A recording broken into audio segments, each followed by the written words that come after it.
everyone, thank you very much for joining another one of our CloudTask Boost sessions. Danny here. And again, tomato, tomato, potato, potato. We might change the name from CloudTask Boost to something else.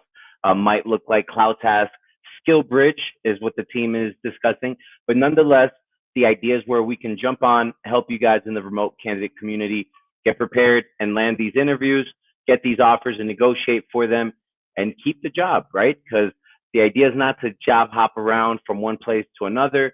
So those are, the essentials that we're helping you guys do. So with today's,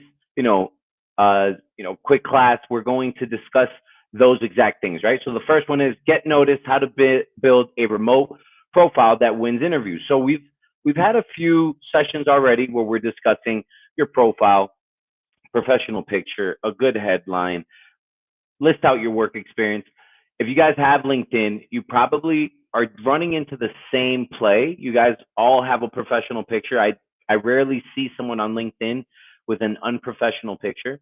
So it's not just the marketplace that's stating it. It's also, it's a play that's being run on LinkedIn. As well, your CV, the traditional way that you would present your experience, right, to a company that's looking to potentially hire you was a good headshot, right? No one's ever at the beach without a shirt wearing, their sunglasses for a CV, a resume, right? The traditional way of presenting yourself. So again, based off of that, we know that you have to have a professional picture within the CloudTask marketplace. We do have a video intro that, again, this is what's setting you guys apart.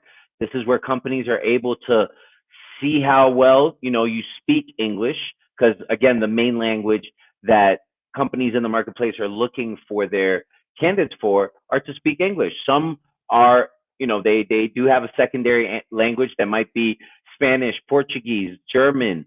Just trying to think off of my, off the top of my head, what roles have already asked for an additional language, right? Italian as well. So yes, secondary languages are good, but English nonetheless is the main one you're being judged on, right? So on this video, you're able to express your English level, your English fluency, the business acumen, how well you present on camera, how confident I am. I might be a little nervous right now, be sweating a little bit, but if I rehearse, before this session, just a little bit, I'm going to feel a lot more confident. So on that video presentation, you guys have as many takes as you'd like.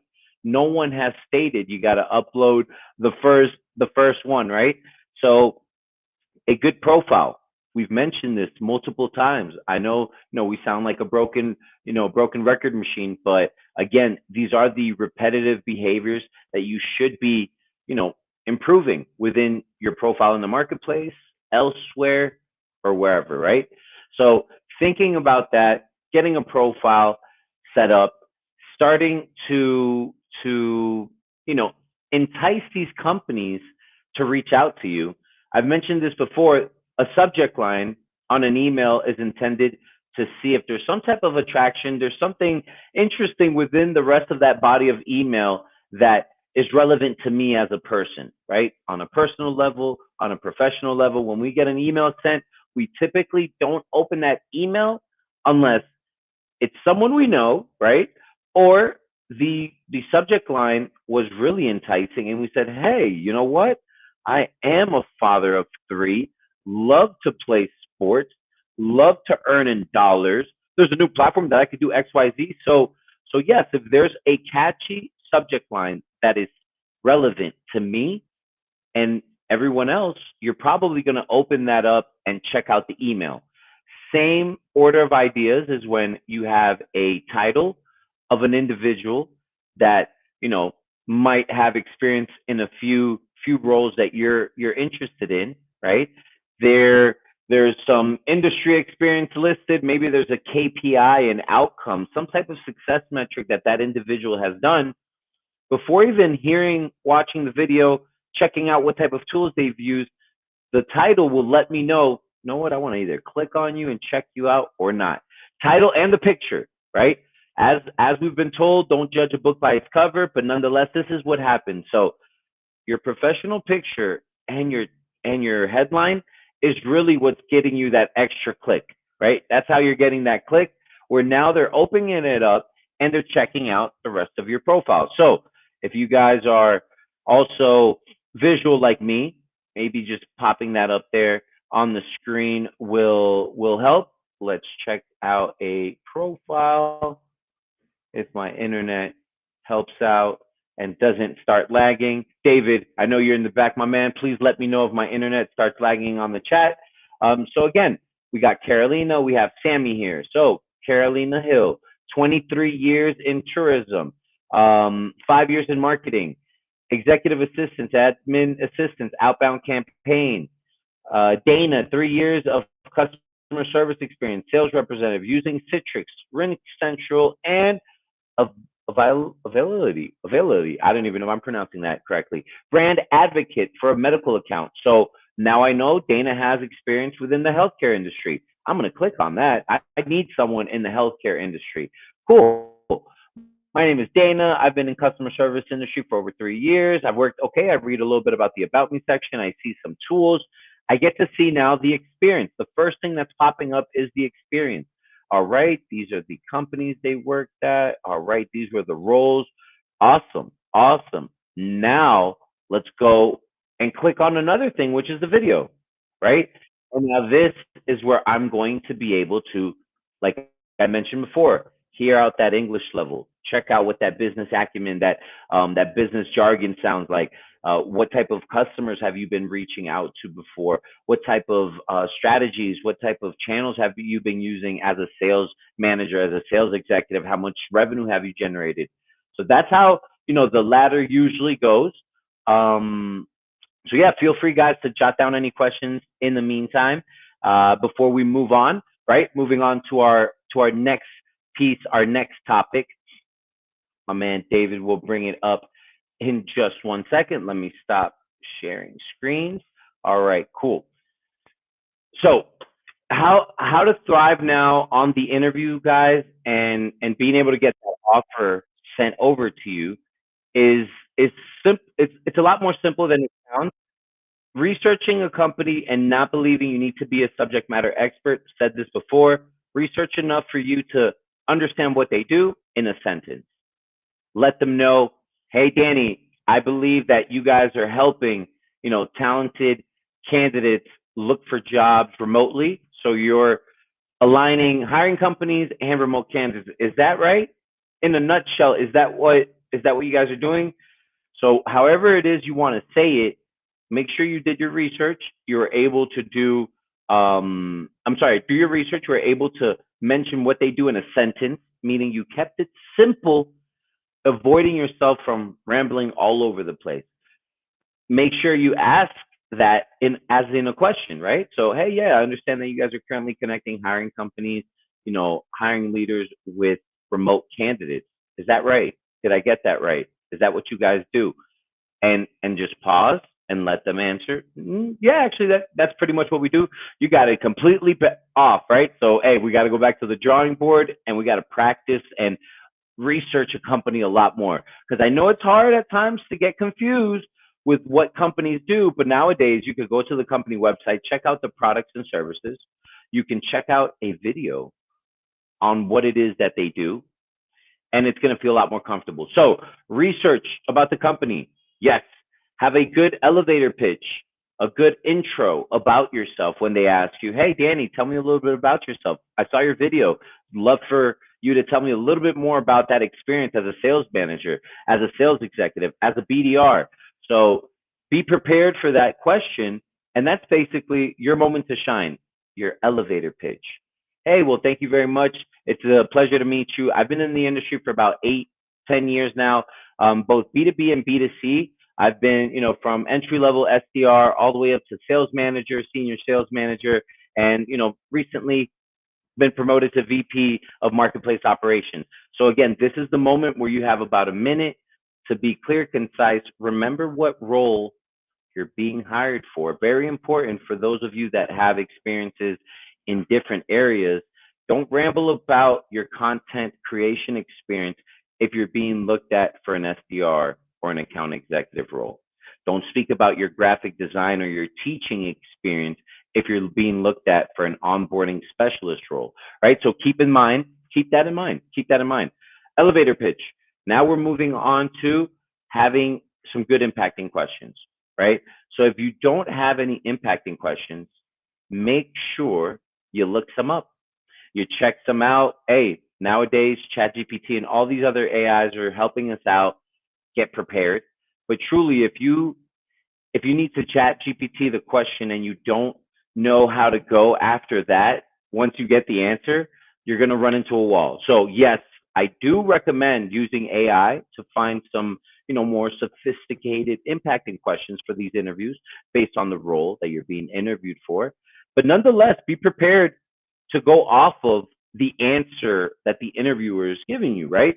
So yes, impacting questions. It's a big deal breaker. It is what's setting you guys apart from these green reps to these more senior reps that are actually asking questions so they can analyze my current state. And before I even say, I want to hire you, you're already giving me some advice, some suggestions, some recommendations, right? You're really coming off as a consultant. And again, that's what's setting you guys apart. And not just in the marketplace. If you guys are getting on these interviews, that's really what it falls down to. Who is coming across as more of a consultant and who's coming across as a young individual that's hungry, that's just going to wait there and, wait for some instructions or indications to do XYZ, right? So, yeah, be prepared for that interview so we can get past interview 1 and get to interview 2 and 3. Now, on the interview part, I just want to make a quick parentheses.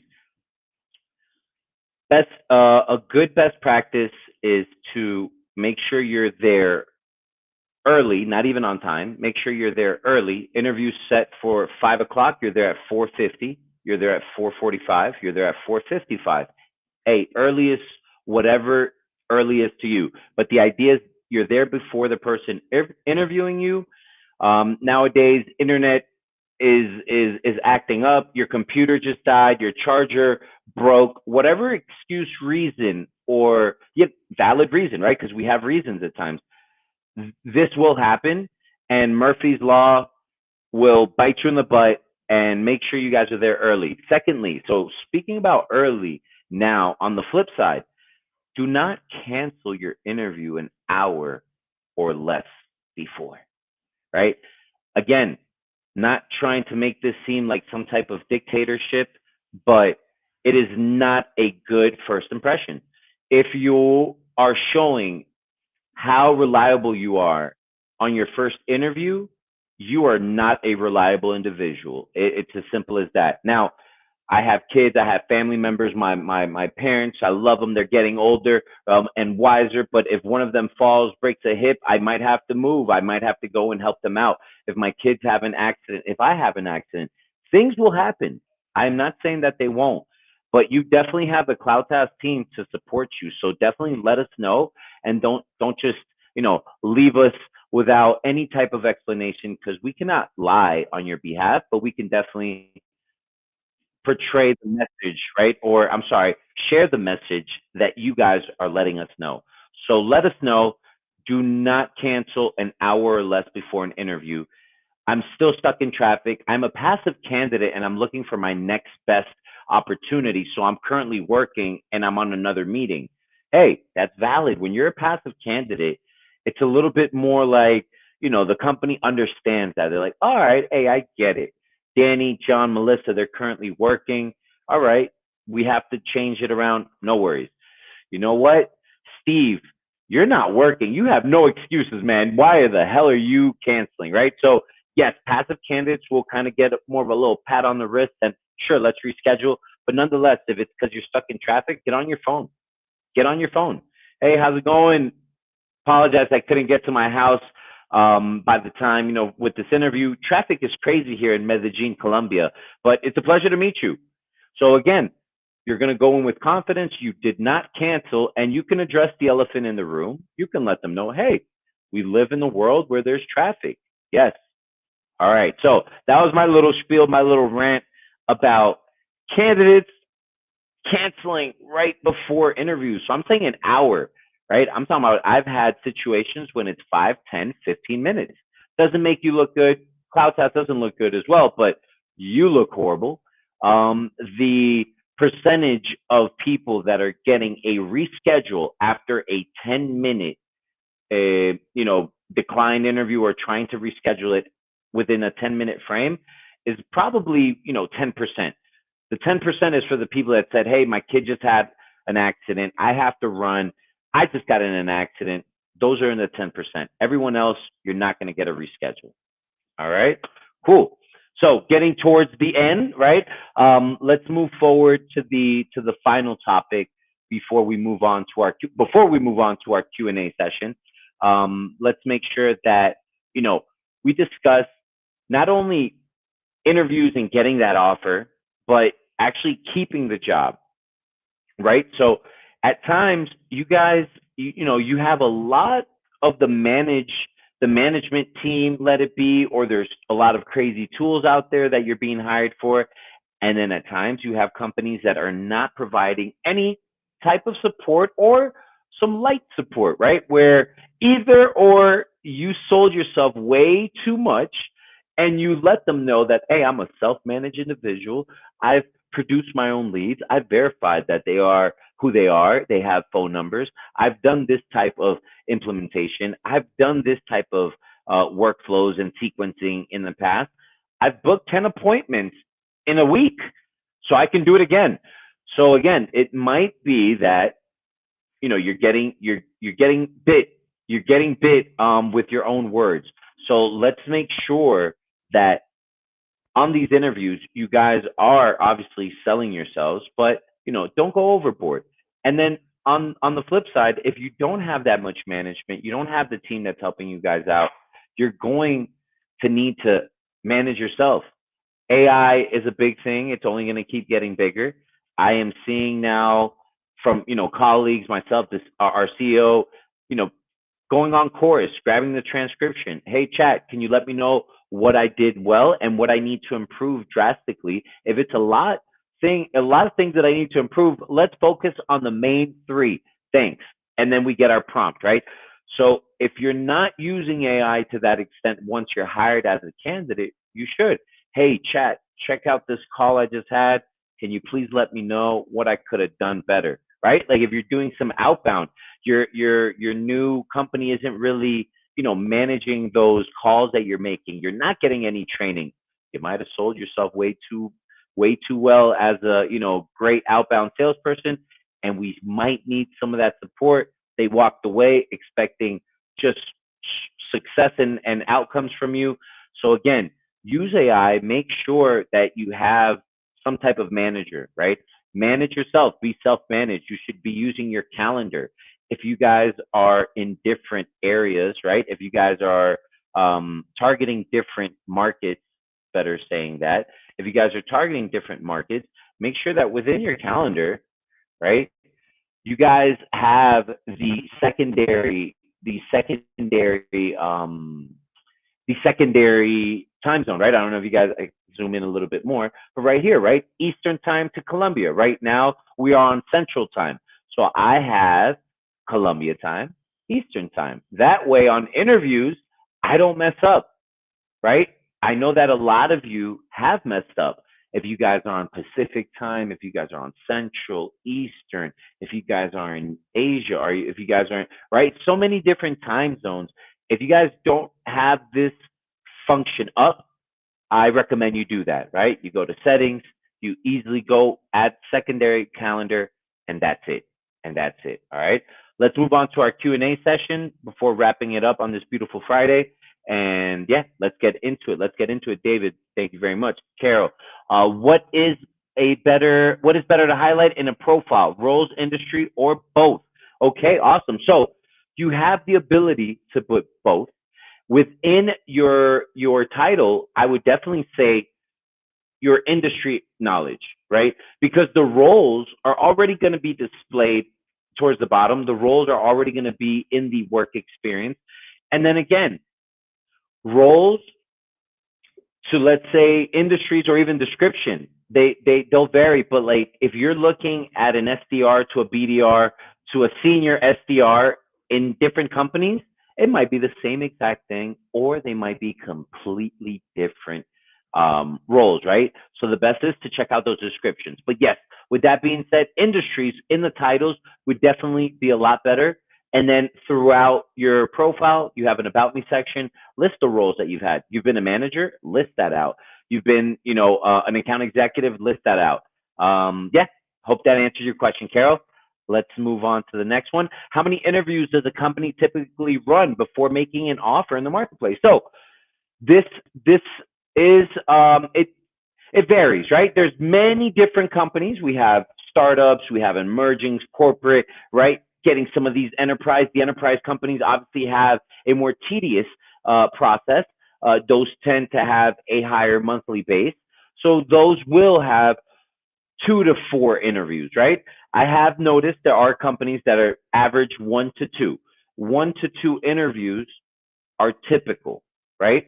But like I always say, the more the merrier, guys. If you guys get on 3 interviews, 4 or 5, that just gives you a better opportunity to weigh out your options, see what aligns to where you want to be in the next 6 months to a year, not only financially, right? What type of knowledge are you going to acquire? What type of industry are you going to be jumping in? Is it something you've done already? Is it a new industry and this is what you really want to do? But yes, as far as how many interviews, it does vary. On average, I've noticed that it's between 1 to 2. These larger organizations might go up to 4 as a maximum. Haven't seen a fiver come in, a while ago, right? So we did have 1 or 2 companies that would do, up to 5 interviews. But again, based on our recommendations and feedback as well, things will be modified. All right. Let's move on if we have any other question before we jump off.